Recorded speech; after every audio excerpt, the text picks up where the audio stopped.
Salam Cerdas Hukum bersama Fakultas Hukum Universitas Dirgantara Marsikal Surya Dharma Unsurya. Saya Silviana Apriliani, mahasiswa Fakultas Hukum Unsurya. Baik, pada episode kali ini kita bertemu lagi dengan Bapak Dekan Fakultas Hukum Unsurya, Bapak Dr. Sujono. Bagaimana Bapak kabarnya hari ini? Syukur, kabar baik. Bagaimana Silvi, sehat? Baik, sehat. Kita masih di tema edisi sosialisasi Undang-Undang Nomor 1 Tahun 2023 tentang Kitab Undang-Undang Hukum Pidana atau yang biasa kita sebut KUHP. Baik Bapak, pada subtopik sosialisasi KUHP baru saat ini tentang apa Bapak? Terima kasih Silvi. Jadi kali ini kita akan membahas subtopik sosialisasi KUHP khusus tentang asas legalitas dan berlakunya hukum yang hidup dalam masyarakat. Dalam hal ini tindak pidana adat. Jadi apa yang baru dalam KUHP diantaranya adalah pemberlakuan hukum yang hidup dalam masyarakat atau living law, dalam hal ini tindak pidana adat. Mari kita simak dulu ketentuannya. Di dalam pasal 1 sampai dengan pasal 3 KUHP yang baru nih ya, mengatur tentang ruang lingkup berlakunya ketentuan peraturan perundang-undangan pidana menurut waktu. Pasal 1 ayat 1 mengatur bahwa tidak ada satu perbuatan pun yang dapat dikenai sanksi pidana dan atau tindakan kecuali atas kekuatan peraturan pidana dalam peraturan perundang-undangan yang telah ada sebelum perbuatan dilakukan. Itu adalah asas legalitas. Pasal 1 ayat 1 ini dalam ilmu hukum sering atau lazim disebut dengan asas legalitas yang menentukan bahwa suatu perbuatan merupakan tindak pidana jika ditentukan oleh atau didasarkan peraturan perundang-undangan. Dalam hal ini hanya boleh diatur dalam undang-undang dan peraturan daerah. Jadi dalam KUHP yang baru ini ya, selain diatur dalam undang-undang juga dalam peraturan daerah. Penjelasannya adalah pertama, peraturan perundang-undangan yang menetapkan ketentuan pidana harus sudah ada terlebih dahulu sebelum perbuatan dilakukan. Ini penjelasan dari asas legalitas ya. Yang pertama. Yang kedua, ketentuan pidana tidak boleh berlaku surut yang sering dikenal dengan retroaktif. Itu tidak boleh.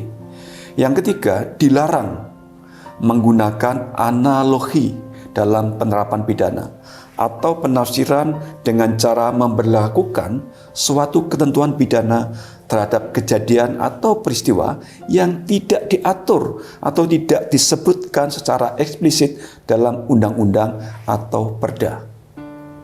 Asas ini merupakan makna dari peraturan perundang-undangan yang harus tertulis. Selanjutnya, pada pasal 2 KUHP mengatur bahwa ketentuan pasal 1 ayat 1 tidak mengurangi berlakunya hukum yang hidup dalam masyarakat.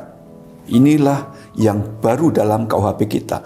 Walaupun perbuatan tersebut tidak diatur dalam undang-undang ini, artinya KUHP.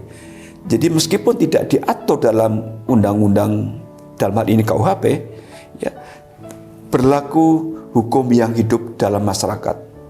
Dan hukum tersebut harus sesuai dengan nilai-nilai yang terkandung dalam Pancasila, Undang-Undang Dasar Negara Republik Indonesia tahun 1945, hak asasi manusia, dan asas hukum umum yang diakui masyarakat bangsa-bangsa.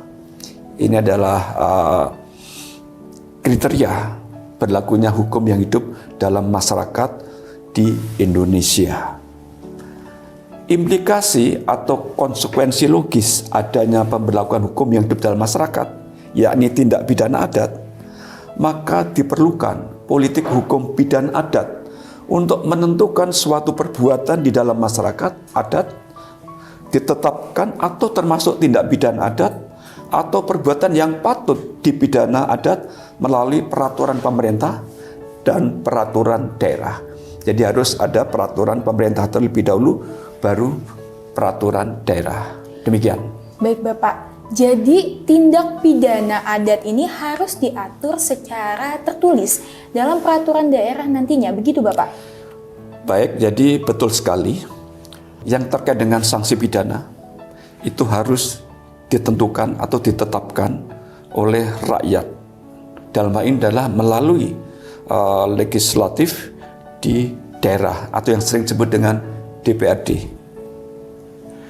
Jadi pertama, peraturan pemerintah harus ditetapkan terlebih dahulu yang berfungsi memberi pedoman bagi daerah dalam menetapkan hukum yang hidup dalam masyarakat. Jadi peraturan pemerintah itu sebagai pedoman. Selanjutnya dieksekusi ke dalam peraturan daerah. Jadi peraturan daerah ini berfungsi untuk memperkuat keberlakuan hukum yang hidup dalam masyarakat yang masih berlaku dan berkembang dalam kehidupan masyarakat Indonesia. Oleh sebab itu, sebelum Undang-Undang Nomor 1 Tahun 2023 tentang KUHP yang akan berlaku efektif pada awal Januari 2026 nanti, maka peraturan pemerintah dan peraturan daerah yang mengatur tentang hukum yang hidup dalam masyarakat, dalam hal ini tindak pidana adat, harus telah dibentuk atau telah ditetapkan atau telah diatur. Pemberlakuan hukum yang hidup dalam masyarakat, dalam hal ini tindak pidana adat, ke dalam KUHP baru melalui ketentuan yang sering disebut asas legalitas sejalan dengan amanah konstitusi Undang-Undang Dasar Negara Republik Indonesia tahun 1945 pada pasal 1 ayat 3 bahwa negara Indonesia adalah negara hukum. Tentunya negara hukum Indonesia harus sesuai dengan nilai-nilai luhur Pancasila. Pemberlakuan hukum yang hidup dalam masyarakat juga sejalan dengan teori cermin atau Meyer thesis oleh Tamanaha yang berpendapat bahwa hukum merupakan cerminan dari masyarakat dan berfungsi menjaga ketertiban sosial.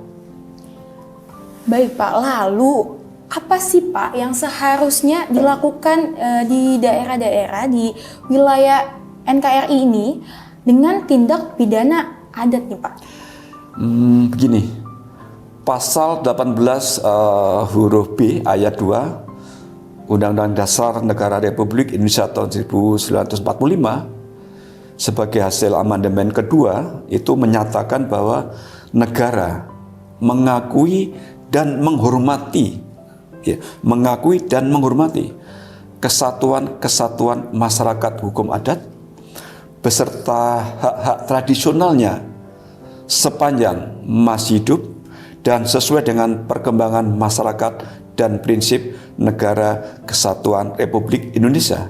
Dengan demikian, relevansinya pemberlakuan tindak pidana adat melalui peraturan daerah nantinya memiliki arti bahwa rakyat melalui anggota legislatif daerah diberi wewenang untuk menetapkan tindak pidana adat dan sanksinya dalam peraturan daerah.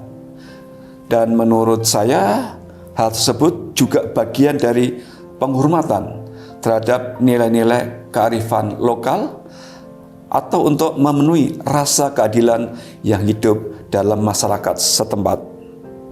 Terkait dengan pemberlakuan tindak pidana adat melalui perda ini, yang perlu diperhatikan adalah yang pertama, pengaturan tindak pidana adat tersebut sepanjang tidak diatur dalam KUHP. Itu yang pertama. Yang kedua, pengaturan tindak pidana adat yang diatur sesuai dengan nilai-nilai yang terkandung dalam Pancasila. Lalu yang ketiga, sesuai dengan Undang-Undang Dasar Negara Republik Indonesia tahun 1945. Yang keempat, sesuai dengan hak asasi manusia. Dan yang kelima, sesuai dengan asas hukum umum yang diakui oleh masyarakat bangsa-bangsa. Salam cerdas hukum dari Fakultas Hukum Unsurya di Halim Perdana Kusuma, dan sampai jumpa. Baik, demikian edisi sosialisasi KUHP baru Undang-Undang Nomor 1 Tahun 2023 yang akan berlaku awal Januari 2026 dengan subtopik asas legalitas dan tindak pidana adat. Sampai jumpa, terima kasih Bapak atas waktunya. Salam cerdas hukum dan dari Fakultas Hukum Unsurya di Halim Perdana Kusuma. Terima kasih.